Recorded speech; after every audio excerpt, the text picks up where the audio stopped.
My grandfather died during an election year. I couldn't be at that funeral being in jail. So instead I write this cell block poem about how every election year in America, I hear $1 million speeches by candidates of political parties having a ball on us, talking about the need to return to good old days and family values. I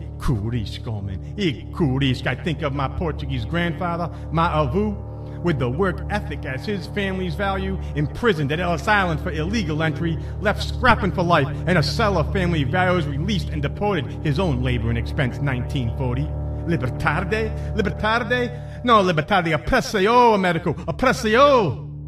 Which has me recall primary talk of closing our borders to those yearning for a piece of the land of the free, those who steal jobs from native-born Americans. I see true justice here, only true if retroactive, America.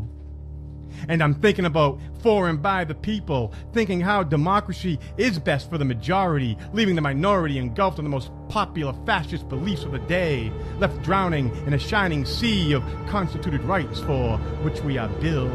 Democracio, Americo, democracio. And I think of the homeless fighting off the cold, wonder who they vote for in their apparent need of family values. But remember, Americans aren't allowed to vote unless legal, have an address, and I see discrimination's purple majesty carving his word out in white marble. And everywhere I see prejudiced princes killing selfishly in their own political names and causes, perpetuating sins of elitism, and I wonder what those good old days must have represented if civil liberties for all had to be fought for under star-spangled banners in these United States America, where again I'm thinking of my Portuguese grandfather, my avô, this time getting into the country legally 6 years later after near a decade absence from his wife and kids. For the welfare of them, you bet he stole every job he could in his Americanismo. For libertade, trabalhar, libertade.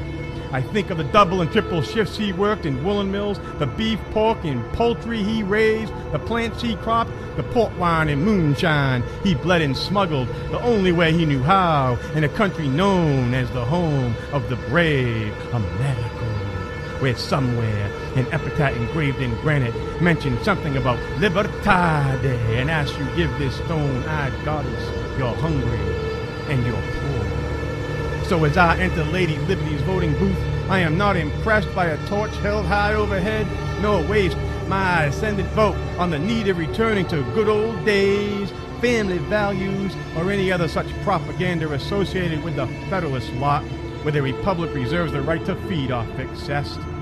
Propaganda, it seems, is made of imported ingredients fostered by farmers working still in the till, buried long before they may freely reap their own harvest.